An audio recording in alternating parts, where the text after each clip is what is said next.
Fala galera, beleza? Vamos lá, mais uma questãozinha. Bem, a questão é bem interessante, ela te traz os dois instrumentos de medida, né? O voltímetro e o amperímetro, um gerador e dois resistores. Se você perceber, os três elementos, aliás, os quatro, né? Os dois resistores e os dois instrumentos de medida. O resistor R1, o resistor R2, o voltímetro estão todos em quê? Em paralelo. Ligados a quem? Ao gerador. Por enquanto, essas duas chaves, na verdade, estão o quê? Abertas. Aí ele diz o seguinte. Caso você feche a chave 1, então vamos fechar aqui a chave, que é o que ele está mandando inicialmente no circuito. Caso você feche a chave 1, a bateria passa a fornecer uma corrente elétrica, o gerador passa a fornecer uma corrente elétrica de 10 amperes, inicialmente. Então, o primeiro momento da questão, beleza? Depois que essa bateria fornece 10 amperes, que essa corrente passa pelo resistor R1, o voltímetro, ele também chega a dizer na questão, que o voltímetro está registrando aqui uma DDP de quanto? De 10 volts. Então, você tem que anotações para fazer num primeiro momento com a chave 1 fechada. Só essa chave aqui do resistor R1, ó. Duas. Primeiro, que a corrente elétrica da questão, ela é inicialmente quanto? 10 amperes. Beleza? Segundo, que o voltímetro está conseguindo medir uma diferença de potencial de quanto? De 10 volts. Aí isso aqui vai te ajudar a calcular uma série de coisas aí ainda. Mas vamos lá, primeiro passo. É você identificar que o voltímetro, ó, ele foi ligado entre aqui nós do circuito. Eu vou chamar esse ponto de A e este B. Aí você vai me dar o direito de dizer o quê? Ó? Que o ponto A pode vir para cá e o ponto B pode vir para cá. O que que isso significa, Eduardo? Que a diferença de potencial AB que o gerador fornece ao restante do circuito, ela é justamente a DDP que o voltímetro está medindo. Então, se ele chegou a dizer na questão que essa diferença de potencial ela é de 10 volts, o que que ele está fazendo? Ele está te fornecendo, na verdade, a DDP que o gerador fornece. Só que se você perceber, esse ponto A também pode vir para cá, ó, no circuito. Esse ponto A também pode vir para cá, assim como o ponto B pode vir para cá. Ó. Sim, Eduardo, o que que significa? Que esse resistor R1 está submetido a DDP-AB também. Que o resistor R1, estando entre os nós A e B, estando entre os potenciais de A e B, está submetido a uma DDP-AB que o voltímetro está medindo, que é justamente quanto? 10 volts. Então, o que dá para dizer que é 10 volts no momento? 10 volts é a DDP tanto do resistor R1, como é a DDP do gerador. Só que esses 10 volts significa o que para a gente? 10 volts de DDP que o gerador fornece no circuito e 10 volts de DDP que o resistor R1 está utilizando. Então, são 10 volts para os dois. Tem o mesmo valor numérico, mas tem significados diferentes. Então, são 10 volts gerados pelo aparelho gerador. E são 10 volts utilizados pelo aparelho resistor. Beleza até então? Mas, querendo ou não, são 10 volts. A corrente elétrica, eu até posso dizer o mesmo. Que essa corrente elétrica ela é de 10 amperes, mas ela é fornecida pelo aparelho gerador. Enquanto, na verdade, a corrente que é de 10 amperes, ela é recebida pelo aparelho que? Resistor. 10 também, só que um gera e o outro consome. Beleza? Com esses 10 volts e com esses 10 amperes de corrente elétrica, nós conseguimos calcular o quê? Vamos lá, primeiro para o resistor R1. Acho que fica mais fácil. Então, para o resistor, qual, Eduardo? O R1. Para o resistor R1, dá para dizer o quê? U igual a R vezes I. U igual a R vezes I. Que DDP esse resistor está submetido? A do voltímetro. 10 volts. Qual o valor da resistência dele? É justamente o que eu desejo. R1. Que corrente elétrica o resistor R1 recebe? 10 amperes. Logo, qual o valor da resistência R1? R1 igual a quanto? 1 ohm. Então, 1 ohm é justamente o valor que nós temos para o resistor R1 inicialmente. Beleza? Continua. Eduardo, outra coisa que dá pra gente calcular, galera, ó. Com essa resistência, com essa DDP e com essa corrente, a gente tem quase tudo no circuito. Tá faltando o valor de quem? Da força eletromotriz do gerador. Então, se você for lá pro gerador agora, vamos fazer o seguinte. Isso aqui foi para quem? Para o resistor R1.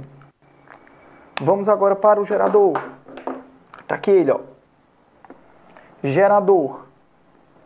Para o gerador do circuito, qual é a expressão do gerador que você conhece?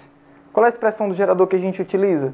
O U, que é a DDP que ele fornece, é justamente a força eletromotriz que ele gera, menos a resistência interna dele, vezes a corrente elétrica que ele também fornece. Tudo bem? Que DDP esse gerador está fornecendo no momento? 10 volts, que é o que o voltímetro está lendo. Qual a força eletromotriz do gerador? Justamente o que eu quero calcular, epsilon. Que resistência interna esse gerador tem? Ele forneceu na questão, se você perceber aí, é 0,5. Vou tratar como sendo 1/2, ok? E essa corrente elétrica que o gerador forneceu, ele te deu também, foi de quanto? 10 amperes. Faça essas contas. Então 10 por 2, 5, vai ficar negativo, passa para o outro lado como? Positivo. Então 10 mais 5, 15. Então a força eletromotriz do teu gerador, ela é justamente quanto? 15 volts. Show de bola, galera, ó. Então nós já temos duas coisas. Nós já temos, ó, o valor da resistência R1, nós já calculamos. E nós já calculamos também o valor da força eletromotriz desse gerador. Aí ele vai e pede o que na questão para você? Ele quer que você calcule o valor da resistência R2, só que ele quer essa resistência a partir do momento que você fecha as duas chaves. E por enquanto, eu não tenho nem condição de calcular o valor da resistência R2 porque essa chave está aberta. Então vamos ter que fazer o que ele mandou. Então vamos lá. Caso eu feche as duas chaves, Eduardo, acontece alguma modificação no circuito? Claro. Por quê? Galera, ó, um gerador, ele fornece corrente elétrica baseado no que vai ter de resistência pela frente. Com a chave 1 fechada, quantos resistores eu tenho funcionando no circuito fora a resistência interna do próprio gerador? A corrente elétrica só passava por R1 e retornava à bateria. Você nunca vai poder dizer que ia passar a corrente elétrica em voltímetro. Um voltímetro tem resistência infinita. Ele não permite passagem de corrente. Com uma chave aberta, fechada, com duas chaves abertas, fechadas, não interessa. O voltímetro tem resistência infinita, você trabalha com instrumentos ideais. Então, o seu voltímetro, você nunca vai permitir passagem de corrente elétrica por ele. Inicialmente, só essa chave está aberta. Então, só a passagem de corrente elétrica fornecida pelo gerador por R1 até a corrente elétrica retornar ao gerador. Por isso que a corrente elétrica registrada pelo amperímetro é justamente quanto? 10 amperes, a corrente inicial da questão. Beleza. Você vai lá e além de fechar 1, você fecha a chave 2. Quando você fechar a chave 2, o que você vai ter feito no circuito? Você vai ter acrescentado uma resistência no circuito.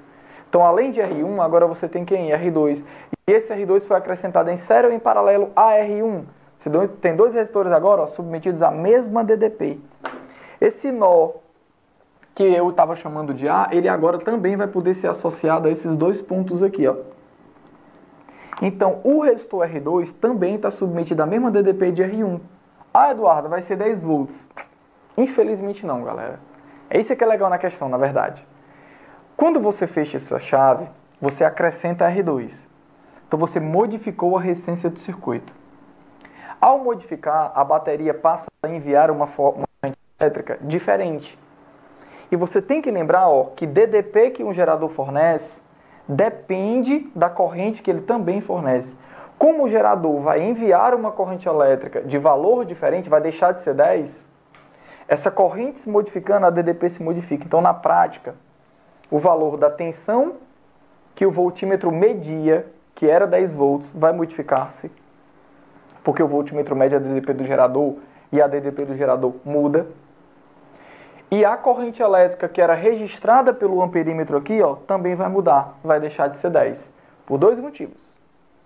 Porque essa corrente elétrica agora é diferente, é o primeiro motivo.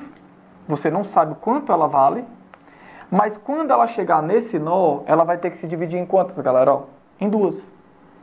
Então vai ter uma passagem de corrente elétrica pelo resistor R2, que eu não sei quanto é, vou chamá-la de I2. E vai ter uma porção dessa corrente total que eu chamei de I, passando pelo resistor R1, que eu vou chamá-la de I1. Então a soma de I1 com I2 passa a ser a nova corrente do circuito, que não é mais igual a 10. Eduardo, por que é mesmo que a corrente não é mais igual a 10? Porque a resistência equivalente do circuito é outra.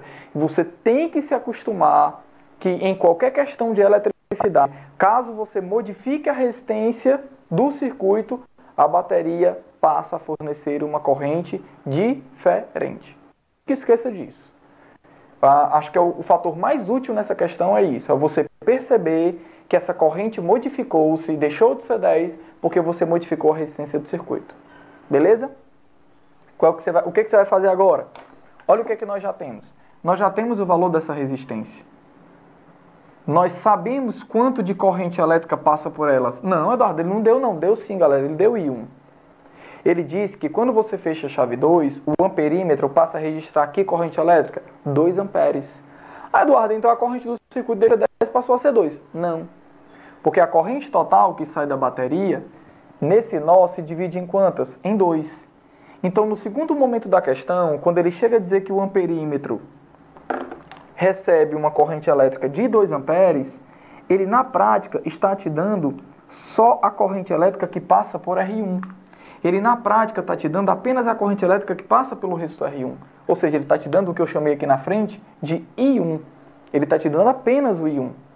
Mas com esse I1 e com essa resistência, nós podemos descobrir um fator muito importante que nos permite desenvolver o restante da questão. Que é esse aqui, ó. Você concorda comigo que com as duas chaves fechadas, voltando a trabalhar com o resistor R1, ó, voltando a trabalhar com o resistor R1, dá para dizer isso aqui para ele, ó? Você concorda comigo que U é igual a R vezes I em qualquer condição? U é igual a R vezes I, só que eu estou falando de quê? Da DDP, que esse resistor está submetido. Eduardo, não era 10? Não, galera. Deixa de ser 10 porque essa corrente muda. Então eu vou chamar de uma DDP linha, que é o que eu quero calcular. Qual o valor da resistência que eu estou falando? É a resistência R1. Qual o valor dela que nós calculamos? 1 ohm. Que corrente elétrica está passando em R1? Qual é a corrente que está passando bem aqui em R1? Ó? É a do amperímetro. Aqui o amperímetro está registrando quanto é? 2 amperes. Então essa corrente elétrica é a I1, que vale quanto? 2 amperes. Ou seja, a nova DDP que o resistor R1 está submetido, ela é de quanto? De 2 volts. Eduardo, peraí. Mas, olha aí, ó. Se esse resistor R1 está ligado entre os pontos A e B, e esse resistor agora está submetido a uma DDP que nós calculamos, que é de 2 volts, olhe para R2. R2 também está entre os pontos A e B. Então, R2 está submetido à mesma DDP que R1. Peraí, mas R2 também está submetido à mesma DDP que o voltímetro, que está submetido à mesma DDP que o gerador. Qual é a diferença? Que o gerador gera essa nova DDP. O voltímetro mede essa DDP. E os dois resistores, R2 e R1, utilizam a DDP que o gerador está fornecendo ao circuito agora, a nova DDP. Que nova, Eduardo? Essa aqui, galera, que a gente calculou, ó, 2 volts. 2 volts passou a ser a nova leitura do voltímetro. O voltímetro agora, que marcava 10 volts, agora marca quanto? 2 volts. Eduardo, a DDP baixou muito, não foi? Foi. Por quê? Porque o gerador está fornecendo provavelmente uma corrente elétrica maior. Então ele deve estar aquecendo mais. Então ele termina fornecendo menos tensão ao circuito. Beleza? Vamos lá. Calculando a corrente total que esse gerador fornece. Como? Usando novamente a equação do gerador, essa mesma expressão. Mas, Eduardo, nós não já temos tudo? Não. Porque se você perceber, se eu fizer o mesmo cálculo agora, ó, para o gerador, tem um valor que modificou-se, que é o valor da corrente elétrica fornecida pelo gerador. Quanto era essa corrente só com a chave 1 fechada? 10 amperes. Mas a nova corrente elétrica fornecida pelo gerador, eu não sei qual é. Eu sei que uma porção dela será 2 amperes. Mas o que passa por aqui, eu não sei, que é o valor de I2. Então, se nós descobrirmos o valor da corrente total fornecida pelo gerador, Com essa corrente elétrica e com o valor de I1, nós conseguiremos saber o valor de I2. Beleza? Vamos lá. U é igual a epsilon menos R vezes I. Só que não é isso aqui, não é a DDP do início da questão. É a nova diferença de potencial que o resistor R1 está submetido. Que é a mesma DDP que o voltímetro está lendo. Que é a mesma DDP que esse gerador está fornecendo ao circuito. Ou seja, a DDP que o gerador está fornecendo é a DDP que eu chamei de U', que é de quanto? 2 volts. Qual o valor da força eletromotriz do gerador? 15 volts. Eduardo, isso não muda não? Não, galera. Isso aqui depende da reação química que aquele gerador é capaz de provocar. Depende do momento que o fabricante decidiu indicar o dessa força eletromotriz. Depois de uma pilha, o gerador fabricado não tem mais condição de sua força eletromotriz e sua resistência interna se modificarem. Então, em qualquer questão que você fizer sobre geradores a nível de ensino médio, você sempre vai considerar força eletromotriz e resistência interna fatores obrigatoriamente o quê? Constantes. Beleza? Continuando, ó. Qual é o valor da resistência interna desse gerador? Que nós já calculamos. Olha, que ele forneceu na questão, 1,5, 0,5. Que corrente elétrica esse gerador está fornecendo agora? É a que eu quero. Ou seja, eu vou ter I sobre 2, na verdade, igual a quanto? 15 menos 2. Ou seja, 13. E I termina sendo 2 vezes 13. E se esse I é igual a 2 vezes 13, a corrente I termina sendo quanto? 26 amperes, galera. Pera aí, Eduardo. Tu tá querendo me dizer que a corrente elétrica deixou de ser 10 amperes e passou a ser uma corrente elétrica de 26 amperes? É isso mesmo, galera. E se o valor de I é, na verdade, a soma de I1 com I2, sendo I 26 amperes e o I1, que nós já sabemos que é o que passa pelo amperímetro, 2 amperes, ora, é meio óbvio que o valor da corrente elétrica I2 só pode ser quanto? 24 amperes. Beleza, galera? O valor dessa corrente elétrica I2 só pode ser quanto? 24 amperes. Que, de acordo com o gabarito da sua questão, é o item C de coração. Espero eu ter lhe ajudado. Um abraço a todos e até a próxima.